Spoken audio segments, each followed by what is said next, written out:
Breaking ન્યૂઝમાં આપનું હાર્દિક સ્વાગત છે। આપ જોઈ રહ્યા છો ગુજરાત ન્યૂઝ 24। બનાસકાંઠાના નેશનલ હાઈવે ઉપર શિહોરી નજીક ટ્રક પલટી મારતા કાચા તેલની રેલમછેલ। આજ રોજ વહેલી સવારે કાંકરેજના શિહોરી અને માનપુર નજીક નેશનલ હાઈવે ઉપર ટ્રક નંબર GJ 39TB 4595 નંબરની ટ્રક કાચા તેલની ભરેલો હોય કોક અગમ્ય કારણોસર પલટી મારી જતા આખી ટ્રક રોડ વચ્ચે આવી જતા અને તેલ રોડ પર ઢોળાઈ જવાથી ટ્રાફિક જામના દ્રશ્યો સર્જાયા હતા।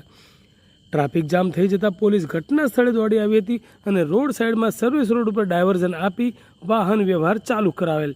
બીજી બાજુ ટ્રક પલટી જતાં ઢોળાયેલ તેલ લેવા લોકોના ટોળે ટોળા ઉમટી પડ્યા હતા। ગુજરાત ન્યૂઝ 24 માટે નવઘણ દેસાઈ, કાંકરેજ, ઓગળ।